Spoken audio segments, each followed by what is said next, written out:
আমরা এই 5টা ভিত্তির উপরে কথা বলবো না। এই 5টা ভিত্তির আহাদুম মিনহুম, ওয়ান অফ দেম, একটি হচ্ছে আয-যাকাত।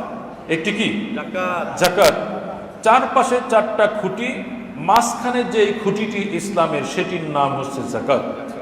সেটির নাম কি? যাকাত। একটা যুক্তি আছে, একটা তাবু যদি 4টা পিলার দিয়ে আমরা টানাই, অথবা 4টা খুঁটি 4টা বাঁশ দিয়ে আমরা টানাই, তাহলে তাবুর মাঝখানটা নিচে ঝুলে থাকবে কিনা?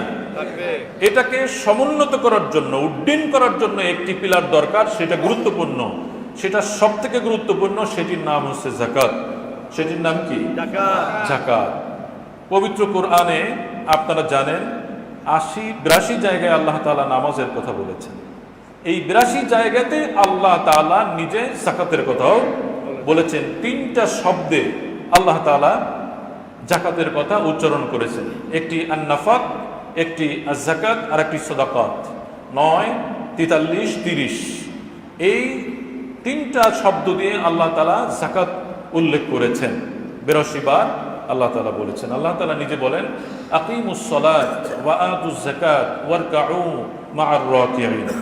নামাজ কায়েম করো, যাকাত আদায় করো, রুকুকারীদের সাথে রুকু করো। তার মানে হচ্ছে যাকাত আদায় করার জন্য বলা হয়েছে। খুবই গুরুত্বপূর্ণ মাসআলা শুধু নয়, এটা ঈমানের প্রশ্ন, জান্নাত জাহান্নামের প্রশ্ন, কোনো নফল বিষয় নয়, কোনো নর্মাল চ্যারিটি নয়, ম্যান্ডেটরি। দানের বিষয়ে প্রত্যেকটা ধর্মে কথা বলেছে, প্রতিটি ধর্মে দানের বিষয়ে কথা আছে, তবে সেটা ম্যান্ডেটরি না।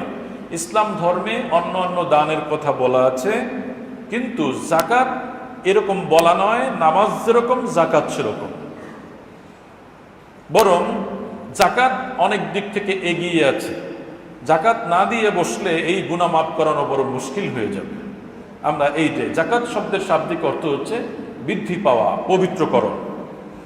যাকাতের কয়েকটা পয়েন্ট আমরা বুঝবো। যাকাত কার উপরে ফরজ হয়, কি পরিমাণ সম্পদ থাকলে যাকাত ফরজ হয়, যাকাত আমি কাকে দেব, যাকাত না দিলে কি হবে, ইত্যাদি। আমরা এই বিষয়ে খুব দ্রুত কথা শুনে যাচ্ছি। তো যাকাত ফরজ হওয়ার জন্য আপনাকে মুসলমান হতে হবে, আপনাকে মুসলমান হতে হবে। মুসলমান হওয়ার পরে আপনি মালিক হবেন। সম্পদের মালিককে আওয়াজ করে বলুন আল্লাহ। ভুল আছে? এটাই ভুল আছে না। তো সম্পদের মালিক আল্লাহ। কুলিল্লাহুম্মা মালিকাল মুলক, সকল মুলক, মালিকানা, রাজত্ব কার? আল্লাহ, একমাত্র আল্লাহ, আর কারো শেয়ারিং নাই এখানে। তবে আপনি আমি কিসের মালিক হয়ে গেলাম? আমাকে আপনাকে ওই মালিকানার থেকে নিয়ন্ত্রিত মালিকানা দান করেছেন। সুবহানাল্লাহ। নিয়ন্ত্রিত শব্দটা খেয়াল করেন, টোটাল মালিক নয়, নিয়ন্ত্রিত মালিক। আল্লাহ তাআলা বলছেন, হুয়াল্লাযী জাআলা লাকুমুল আরদা যালুলা, আমি তোমাদের জন্য জমিনকে অনুগত, সহজ করে দিয়েছি। ফামশু ফি মানাকিবিহা, তোমরা এই জমিনের উপরে চড়াও হও। যত সম্পদ আছে, মূল সম্পদের মালিকানা আল্লাহর। একটি হচ্ছে জমিন। এই জমি কেউ বানাতে পারে? পৃথিবীর কোনো বিজ্ঞানী একটা বালু বানাতে পারবে? কথা বলেন, পারবে? পারবে না। আল্লাহ তাআলা আমাদেরকে লৌহ দান করেছেন, লোহা, হাদিদ। একটি সূরা আছে, পৃথিবীর তামাম বিজ্ঞানী মানুষ হরতাল করে, গবেষণা করে, সব কিছু মিলিয়ে একটি লৌহ দানা, একটি অণু, একটি লোহার কণা বানাতে পারবে? লোহা কি একটা লবণের দানা বানাতে পারবে? পারবে না। লোহা খনিজ সম্পদ, মালিকানা আল্লাহ। সূর্যের আলো ছাড়া আপনি এই সম্পদ, গাছপালা, শস্য কিছু হতে পারবেন না। এই সম্পদ কার? আল্লাহ। স্বর্ণ, রৌপ্য, গোল্ড, এই যে খনিজ সম্পদ, তেল, মধ্যপ্রাচ্যে যে তেল পোড়াই দেওয়া হচ্ছে এখন, এই তেল কার দেওয়া? আল্লাহ। চাইলে কি আপনি তেল বানাতে পারবেন? মানে সম্পদের মৌলিক যেগুলো, এগুলো সকল আল্লাহ তাআলার। আপনি আমি পরোটা বানাই, রুটি বানাই, এগুলো আল্লাহর দেওয়া গম, আটার থেকে বানাই। কিন্তু আপনি চাইলে তো একটি বীজ হচ্ছে মৌলিক সম্পদ, এটি আল্লাহর দেওয়া, আপনি বানাতে পারবেন না। তো প্রিয় ভাইয়েরা, এই মৌলিক সম্পদ আল্লাহ তাআলা আমাদেরকে দান করেছেন, নিয়ন্ত্রিত মালিকানা। আমার চলাফেরা লাগবে, এই জন্য আল্লাহ তাআলা কিছু সম্পদ দান করেছেন। তো সম্পদের মালিক বর্তমান বিশ্বে ইসলামী সম্পদ আবর্তিত হবে জাকাত ভিত্তিক অর্থনীতিতে, আর অনইসলামিক যেটা, সেটা পরিচালিত হয় এখন যেটা ক্যাপিটালিজম, পুঁজিবাদী অর্থনীতি। পুঁজিবাদী অর্থনীতির যে বিষয়, সেটি জাতিসংঘের গবেষণা সারা বিশ্বের যত সম্পদ, তামাম সম্পদ 1% মানুষের সাথে গচ্ছীভূত হয়ে আছে, আর 1% মানুষের কাছে 99% সম্পদ গুচ্ছীভূত হয়ে আছে, আর 1% সম্পদ 99% মানুষের কাছে বণ্টিত আছে। এটা হচ্ছে পুঁজিবাদী অর্থনীতির অসাম্য বৈষম্যমূলক অর্থ ব্যবস্থা। কিন্তু আল্লাহ তাআলা তিনি চাচ্ছেন যে সম্পদ মানুষের মাঝে যেন আবর্তিত হয়, এটা কোরআনের বক্তব্য। সম্পদ যেন রুলিং থাকে, কোনো জায়গায় সম্পদ গুচ্ছীভূত হয়ে থাকতে পারবে না। আর জাকাত ভিত্তিক অর্থনীতিতে সম্পদ এককভাবে কারো কাছে গিয়ে জমা হবে না, এটা রুলিং হয়ে যাবে, অন্যের কাছে চলে যাবে। আর পুঁজিবাদীর অর্থনীতির ব্যাড ইম্প্যাক্ট হচ্ছে একজনের কাছে, টাকাওয়ালার কাছে টাকা চলে যাবে, টাকাওয়ালার কাছে টাকা চলে যাবে, আর নিডি যারা তার আরো নিডি হতে থাকবে। এই জন্য আমাদের ওআইসি যদি জাকাত ভিত্তিক অর্থনীতি গড়ে তুলতো, সারা বিশ্বে মুসলমানরা শ্রেষ্ঠ ধনী থাকতো। সুবহানাল্লাহ বলে। তেল কাদের কাছে আছে? কথা বলে না, কাদের কাছে? মিডল ইস্টের সবগুলো রাষ্ট্রে আমেরিকার কেন ঘাঁটি বানাতে হবে? স্বর্ণ কোন জায়গায় বেশি দেওয়া আছে? আপনি ন্যাচারাল সম্পদগুলো যদি অ্যাসেসমেন্ট করেন, দেখবেন সব মুসলমানদের হাতেই বেশি পরিমাণ দেওয়া হয়েছে। অথচ সেই মুসলমানরাই নিডি, সেই মুসলমানরাই পর নির্ভর, বিদ্যায়, বুদ্ধিতে, সম্পদে, ব্যক্তিত্বে। এখন আমরা পর নির্ভর, অন্যের উপরে ডিপেন্ড করে থাকি। সৌদি আরব বলেন, কাতার বলেন, বাহরাইন বলেন, তারা অস্ত্র নিজেরা বানিয়ে কেন তাদের দেশ পাহারা দিতে পারল না? কেন অন্যের দেশের অস্ত্র, অন্যের দেশের বেহায়াপনা এনে নিজের দেশ পাহারা দেওয়ার জন্য পর নির্ভরশীল হয়ে তাদেরকে থাকতে হলো? এটা ভিন্ন আলোচনা, তবু আমি উল্লেখ করলাম এই কারণে যে আমরা যদি জাকাত ভিত্তিক অর্থনীতি আমাদের ওআইসি অথবা সৌদি আরব কেন্দ্রিক মুসলমানদের ঐক্য করার জন্য অর্থনীতি পরিচালিত হতো, আমাদের পায়ের কাছে এসে পড়ে থাকতো অমুসলিম বিশ্ব। ঠিক কি ঠিক না? কোন গরিব মানুষ জাকাত দেওয়ার জন্য কাঁধে বস্তা নিয়ে হাঁটতেন, এক টুকরো রুটি কাউকে দেওয়ার মতো লোক খুঁজে পেতেন না আপনি। এত সম্পদ। শুধু বাংলাদেশের জাকাত, আমার গবেষণা আছে এই বিষয়ে, যদি বাংলাদেশের জাকাতগুলো দেওয়া হতো প্রতি বছর গোটা 3 পদ্মা সেতু আমরা বানাতে পারতাম। জাকাতের অর্থ বর্তমান গভর্নমেন্ট, আমাদের মাননীয় প্রধানমন্ত্রী, তিনি আলেম ওলামাদের ডেকে একটি কমিটির দিকে এগিয়েছেন, নির্দেশনা দিয়েছেন। যদি এটা কিছু করা যায়, একটা রেগুলেটরি টিম করে দিয়ে, ফোর্স করে না, ভালো বিজ্ঞ প্রাজ্ঞ আলেম ওলামাদের নিয়ে, ইসলামী ব্যক্তিত্বদের নিয়ে যদি করে দিতে পারে, তাহলে একটি ভালো কিছু হতে পারে। আমাদের দেশের দারিদ্রতা বঙ্গোপসাগরে নিক্ষিপ্ত হবে, নিঃসন্দেহে, কোনো সন্দেহ নেই। এরকম একটা সিস্টেম, এরকম একটা নিয়ম নীতি আমাদের দেশে জাকাত ভিত্তিক অর্থনীতি গড়ে উঠুক, আমরা চাই কি চাই না? আমরা ধন্যবাদ জ্ঞাপন করছি মাননীয় প্রধানমন্ত্রীকে, তিনি বিষয়টি আমলে নিয়েছেন। কিন্তু কিছু দুষ্ট দুচক্রীর কবলে পড়ে যেন এটা শেষ না হয়ে যায়, এবং এখানে যেন কোনো কারাপশন ভিতরে ঢুকে না পড়ে, আমরা এর পবিত্রতা চাই। আল্লাহ তাআলা কবুল করুক, বলুন আমিন। প্রিয় ভাইয়েরা, তো জাকাত হচ্ছে আপনার আমার মালের উপরে ফরজ হয়ে গেল। মুসলিম হিসাবে বালেগ হওয়ার কারণে আমার উপরে জাকাত ফরজ হবে কখন? নিসাব পরিমাণ মাল আপনারা সকলে জানেন, 52.5 তোলা রৌপ্য অথবা 7.5 তোলা স্বর্ণ। আল্লাহর নবীর সময় স্বর্ণ এবং রৌপ্য মুদ্রা ছিল। আমাদের যেমন এখন কাগজের টাকা, পেপারস টাকা আছে, ওই সময় স্বর্ণ মুদ্রা ছিল এবং ইকুয়াল ছিল। এটা দুটোই একই রকম ছিল, স্বর্ণেরও যা দাম, রৌপ্যেরও তাই দাম। কিন্তু এখন রৌপ্য ফল্ট করেছে, স্বর্ণ ঠিকঠাক আছে। তো এখন আল্লাহর নবী 52.5 তোলা আর 7.5 তোলা, তোলা মানে বড়ি, আপনারা জানেন। এটা যারা এখন এই যুগের, তারা গ্রামে কনভার্ট করে নেবেন, গ্রাম কত গ্রাম হয় কনভার্ট করে নিতে হবে। তো 52.5 তোলা রৌপ্য এবং 7.5 তোলা স্বর্ণ, আমরা কোনটা ধরবো এ ব্যাপারে ইমামদের ইখতিলাফ আছে। আমাদের জন্য তাহকিক, বিশ্লেষণ এবং সতর্কতা হচ্ছে রৌপ্যের নিসাব ধরে দিলে আপনি আমি নিরাপদ হতে পারি।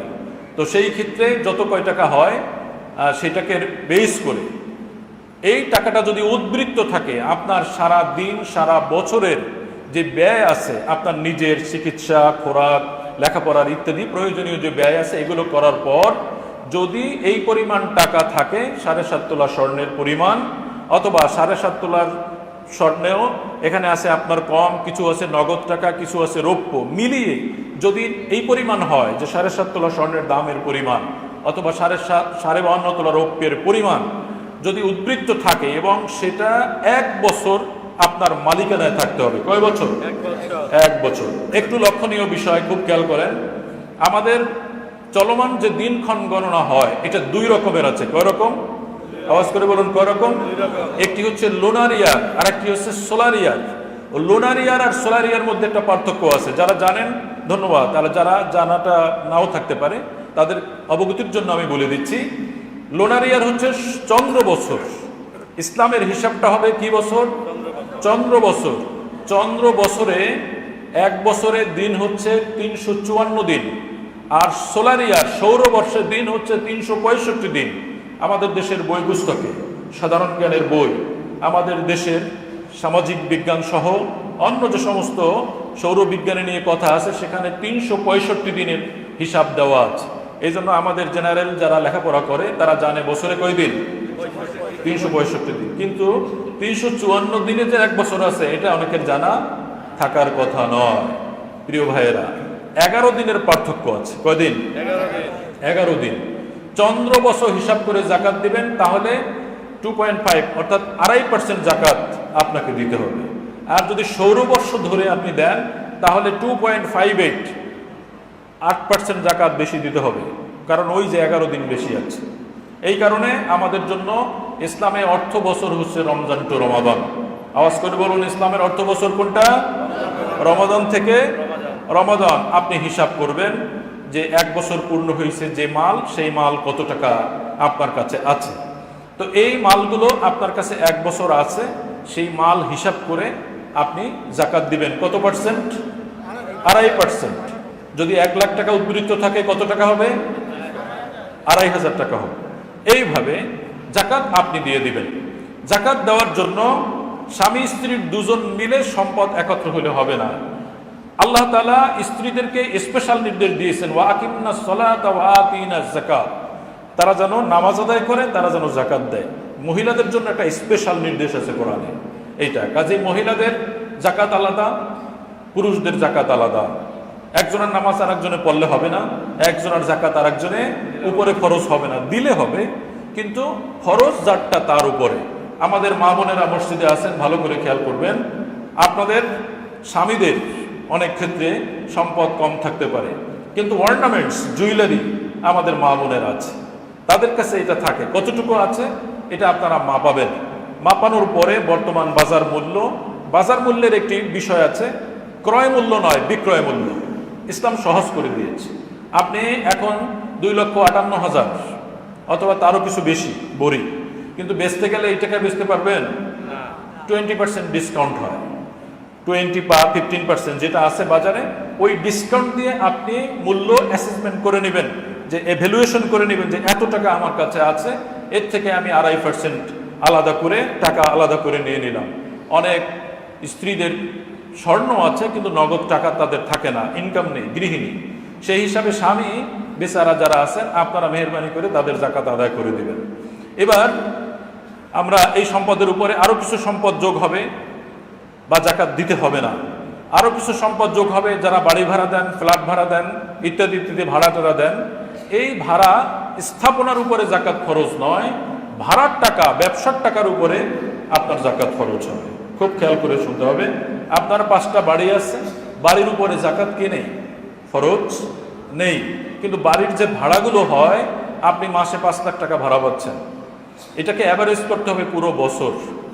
এটা যারা গণিত ভালো বোঝেন অ্যাভারেজ করবেন, পুরো বছরে আপনার গড় স্থিতি কত। আমি যোগ বিয়োগ করে দেখছি প্রায় 65% স্থিতি থাকে, এটা কিন্তু খরচের পরে। সুতরাং আপনি ক্যালকুলেশন করে নেবেন, ভালো একজন ইসলামিক স্কলারের সাথে আপনি নিজে আপনার বিষয়গুলো ভেঙে বলবেন যে এরকম এরকম আমার আছে, আমাকে কি করতে হবে এখন। ব্যবসা যারা করেন, ব্যবসায়িক জাকাত আছে, সেটি হচ্ছে ব্যবসায়িক ফার্নিচারের উপরে জাকাত খরচ নয়, কিন্তু ব্যবসায়িক পণ্য যা আছে এটা আপনি স্টক মিলাবেন। স্টক মিলানোর পরে দেখবেন কত কি পরিমাণ অর্থ আপনার আছে, সেটার উপরে আপনাকে জাকাত দিয়ে দিতে হবে। আপনি বলবেন, হুজুর এটা কি সম্ভব? এই সম্ভব না হলে কি পরিণতি হবে সেটা আল্লাহ তাআলার ভাষা একটু শুনে নেন। আপনি সম্ভব করবেন কি করবেন না, ওটা আপ টু ইউ, আপনার উপরেই ডিপেন্ড করতেছে আপনি কি করবেন।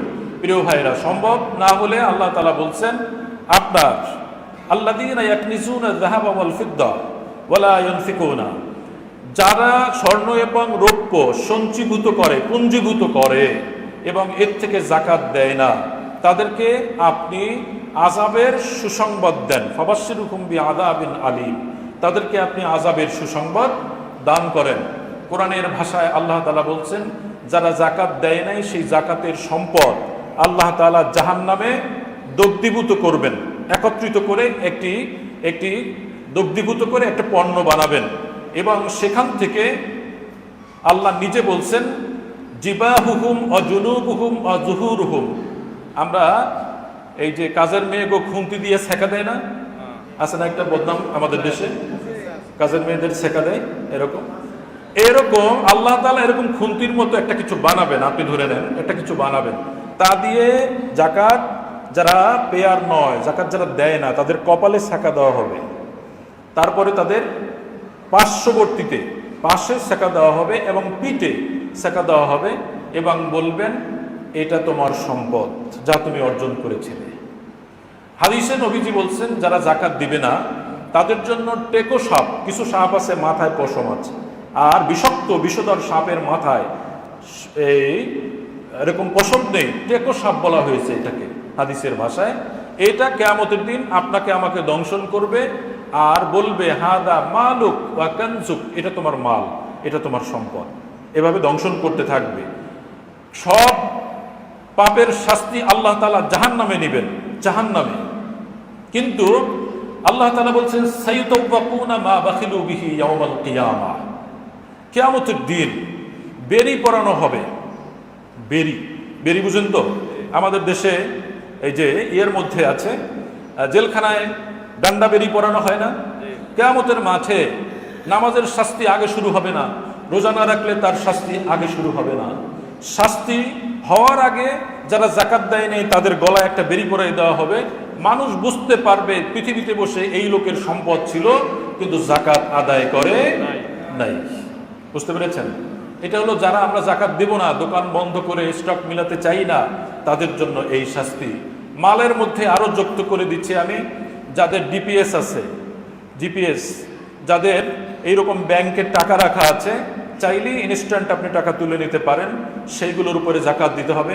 শেয়ার মার্কেটে যাদের শেয়ার আছে, বৈধ শেয়ার, অবৈধ শেয়ার তো এমনি অবৈধ, বৈধ শেয়ার যাদের আছে তাদের, অনেকে যাকাত না দেওয়ার একটি ফন্দি ফিকির করে থাকি যে আমার তো অনেক টাকা ঋণ আছে, শৌখিন ঋণ যেগুলো, বাড়ি 5টা আরো 5টা বাড়ানোর জন্য, 2টা ইন্ডাস্ট্রি আছে আরো 2টা বাড়ানোর জন্য যে ঋণগুলো আছে, আল্লাহ তাআলার কাছে কোনো ধরনের চক্রান্ত করে ডুপ্লিমেসি করে আপনি পার পাবেন না। আল্লাহু খায়রুল মাকিরিন, আল্লাহ তাআলা উত্তম কৌশলী। যেগুলো আপনি শৌখিন ঋণ নিয়েছেন ব্যবসা বাড়ানোর জন্য, সব সম্পদের উপরে যাকাত ফরজ। ওই ঋণ আপনাকে কে নিতে বলেছেন? তো ওই ঋণের উসিলা দিয়ে আপনার যা নিজের সম্পদ আছে, আপনি কেবল বলেন যে আমি তো ঋণে জর্জরিত, এই কথা বলে পার পাওয়া যাবে না। বিশ্লেষণ করে নেবেন আমার এই কথাগুলো। এবার সংক্ষেপে শুনে নেব কয়েক মিনিটের মধ্যে, যাকাত আমরা কোথায় দেব। যাকাত চাইলেই না জানার কারণে আমরা অনেক সময় জায়গা ছাড়া বেজায়গায় যাকাত দিয়ে দিই, এটা দেওয়া যাবে না। চাইলেই মন মতো যাকাত দেওয়া যাবে না। কারণ কি? এটা হচ্ছে এক জেনারেশনের হক। অফি আমওয়ালিহিম হাক্কুল লিসসাইলি ওয়াল মাহরুম, আমার আল্লাহ বলছেন তাদের সম্পদে বঞ্চিতদের অধিকার রয়েছে, হক, রাইট, কোনো চ্যারিটি না, রাইট, এটা পাওনা টাকা। তো এই জন্য আপনি যাকাত দিবেন কয় জায়গায়? আল্লাহ তাআলা বলে দিয়েছেন 8 জায়গায়। আওয়াজ করে বলুন কয় জায়গায়? 8 জায়গায়। ইন্নামাস সাদাকাতু লিল ফুকারা। এগুলোর প্রত্যেকটা টপিকের উপরে ঘন্টা ঘন্টা আলোচনা করা দরকার, কিন্তু আমি আপনাদেরকে একটা নিয়ে একটু শুনিয়ে দিচ্ছি, দেখবেন একটা ধারণা হয়ে যাবে। বিস্তারিত আপনার জায়গা থেকে জেনে নেবেন। ইন্নামাস সাদাকাত, এই যাকাতের সম্পদ আপনি দিবেন 1 নাম্বার লিল ফুকারা, যারা ফকির। কাদেরকে দিবেন? আওয়াজ করে বলুন কাদেরকে? ফকির কারা? মান কানা লাহু শাইউন, কিছু মাল আছে যাদের, কিছু মাল আছে, এই খেতে টেতে পারে, মোটামুটি ভালো খায় না, মোটামুটি খায়, এরা হচ্ছে ফকির। ওয়াল মাসাকিন, মিসকিন। মান কা লাইসা লাহু মালুন, যার কিচ্ছু নাই, লুঙ্গি বা একটা কিছু পরে টনটনায় ঘুরে, কোনো কিছু নাই, এ হচ্ছে মিসকিন, এমনকি বসবাসের জায়গাও নেই। এটা হচ্ছে। তারপরে হচ্ছে জাকাত ফাউন্ডেশন, জাকাত সেন্টার, জাকাত কোম্পানি, মানে যেখান থেকে জাকাত পরিচালনা করা হবে, জাকাতের টাকা বন্টন করা হবে, সেই ফাউন্ডেশনে যারা চাকরি করবে, সে গরিবও হতে পারে, ধনীও হতে পারে, ফাউন্ডেশনের যিনি কর্মকর্তা কর্মচারী, তাদেরকে এই জায়গা থেকে জাকাত দেওয়া যাবে। 4 নাম্বার, ওয়াল মুআল্লাফাতি কুলুবুহুম, আকৃষ্ট করার জন্য দিল। দিল আকৃষ্ট করা, অমুসলিম যারা, অমুসলিমকে জাকাত দেওয়া জায়েজ নাই। হিন্দু, বৌদ্ধ, খ্রিস্টান, কাউকে জাকাত দেওয়া, কথা বলেন, জাকাত দেওয়া জায়েজ আছে? তাহলে মন আকৃষ্ট করবো কার? মন আকৃষ্ট করতে হবে এমন আপনার পাশে একজন বিধর্মী থাকতেছে, তো প্রায় মুসলমান হয়ে গেছে, দেখছেন যে আপনার সাথে চলতে চলতে তার মোটামুটি কাজ হয়ে গেছে, এখন শুধু সময় বাকি। এই ধরনের যদি ঘটনা ঘটে, তার মন আকৃষ্ট করার জন্য আপনি কিছু জাকাতের টাকা এখানে দিতে পারবেন। 5 নম্বরে অফির রেকব, গোলাম আজাদ। গোলামের প্রথা এখন পৃথিবীতে বা আমাদের মধ্যে নেই, তাহলে এটা কি? এক্ষেত্রে কিছু ইসলামিক স্কলার যারা গবেষণা করে বের করেছেন, কিছু নিডি মানুষ যারা অকারণে জেলখানায় আছে, জেলখানায় থাকার কারণে তাদের লয়ার রাখার সামর্থ্য নেই, লয়ার রাখতে পারছে না, সামর্থ্য নেই, এইসব মানুষকে লয়ার রাখার চার্জ বা ইত্যাদি ইত্যাদি কিছু ক্ষেত্রে দেওয়ার সুবিধা আছে, দেওয়া যাবে। তারপরে অফি সাবিলিল্লাহ, অফি সাবিলিল্লাহ, আল্লাহর রাস্তায়, আল্লাহর রাস্তায় ধরেন এখন আমরা ফিলিস্তিনে কেউ জেহাদ করতে যদি যায়, সেখানে যোদ্ধা যারা, যাদের প্রয়োজন টাকা পয়সা, তাদেরকে আমরা দিতে পারবো। এই ক্ষেত্রে ওলামায়ে হক্কানি রব্বানি তারা বিশ্লেষণ করে বের করেছেন, যারা বিভিন্ন প্রতিষ্ঠানে, মাদ্রাসাগুলোতে কিছু গরিব শিক্ষার্থীরা লেখাপড়া করে, তারাও আল্লাহর রাস্তায় নিজেদেরকে ডেডিকেটেড করেছে, এই সব ছেলেদেরকেও জাকাতের টাকা দেওয়া যাবে। তবে প্রশ্ন হচ্ছে, কর্তৃপক্ষ এই জাকাতের টাকা নিয়ে প্রপার ডিস্ট্রিবিউশন করে কি না, এটা ইচ্ছা করলে আপনি ফলো করতে পারেন। দুষ্কৃতিকারী সব জায়গায় আছে। ওটা মসজিদে যারা জুতা চুরি করে তারা মুসল্লি না, তারা জুতা চোর, মসজিদে ঢুকে জুতা চুরির নিয়াতে কিছু ধর্মীয় বেশ ধারণ করে অকর্ম, কুকর্ম, অপকর্ম করে বেড়ায়। এটা ধর্মীয় ব্যক্তিদের দোষ নয়, এটা ওই দোষ করার জন্যই বেশ ধারণ করা হয়েছে। বুঝতে পেরেছেন? কথা বলার সময় অথবা ফেসবুকে স্ট্যাটাস দেওয়ার সময় হুজুরই এই কাম করে, এগুলো লিখে আপনি নিজেকে এরকম ছোট করবেন না। ওরকম কাল মুসল্লিরাই জুতা চুরি করে, এই কথা আপনি বলতে পারেন? বলবেন না, সম্মানের সাথে বলতে হবে। সর্বশেষ অবনে সাবিল, রাস্তার বেটা। রাস্তার বেটা কারা? মুসাফির। আপনি কোটি কোটি টাকার মালিক, এখান থেকে চিটাগাং গেছেন, মলম পার্টি খপ্পরে পরে, পকেট মারার খপ্পরে পরে সব লস্ট করে ফেলেছেন। এই অবস্থায় আপনাকে জাকাতের টাকা দেওয়া যাবে। তবে এই সময় এটা কঠিন, এই সময় নগদ বিকাশ দিয়ে টাকা নেওয়া যায়, সুতরাং ওই বেচারার জন্য জাকাত খাওয়া মুশকিলের বিষয়। কিন্তু আল্লাহ তাআলা সুযোগ রেখেছেন, আমরা এই কয়টা ক্ষেত্রে জাকাত দেব। ব্রিজ, কালভার্ট, রাস্তা, মসজিদ, মাদ্রাসা, বিল্ডিং নির্মাণ করার জন্য, হসপিটাল নির্মাণ করার জন্য জাকাত দেওয়ার সুযোগ নেই। জাকাতের মূল স্পিরিট হচ্ছে দারিদ্র এটা দূর করে দেওয়া, মানুষের মধ্যে যেন অভাব না থাকে, অভাব দূর করে দেওয়া হচ্ছে জাকাতের মূল স্পিরিট। সুতরাং কাউকে ব্যক্তি মালিক করে দেওয়াটাই হচ্ছে একটি কাজ, ওনার যেন অভাব দূর হয়ে যায়। জাকাত দেওয়া যাবে না কাকে কাকে, এটা একটা গুরুত্বপূর্ণ বিষয়। স্বামী তার স্ত্রীকে জাকাত দিতে পারবে না, কারণ ভরণ পোষণ তার জন্য ফরজ। স্ত্রী মাসআলায় বলে চাইলে স্বামীকে দিতে পারবে, কিন্তু জাকাত দেওয়ার সুযোগ নেই। এই কারণে তাদের মধ্যে হচ্ছে একটি ভালোবাসার বন্ডিং, জাকাত দেনা বা জাকাত নেওয়ার কোনো বিষয় থাকবে না। সন্তান, যেমন আপনি একজন বাবা, আপনার সন্তান, নাতি, অধস্তন যত আছে, কাউকে জাকাত দিতে পারবেন না। আপনি একজন মানুষ, একজন ব্যক্তি, জাকাত ফরজ। ঊর্ধ্বস্তন, আপনার পিতা, দাদা, কাউকে জাকাত দেওয়া যাবে না। অর্থাৎ যাদের উপরে ভরণ পোষণ করা আপনার উপরে ফরজ, তাদের কাউকে আপনি জাকাত দিতে পারবেন না। আল্লাহর রাসূল কোন বংশে জন্মগ্রহণ করেছেন? কুরাইশ না? কুরাইশ একটা বড় বংশ। এই কুরাইশ বংশ, উত্তরটা এরকম নয়। কুরাইশ বংশের মধ্যে কয়েকটা খানদান আছে। আল্লাহ নবী জন্মগ্রহণ করেছেন বনু হাশিম। আল্লাহ নবীর খানদানটা কি?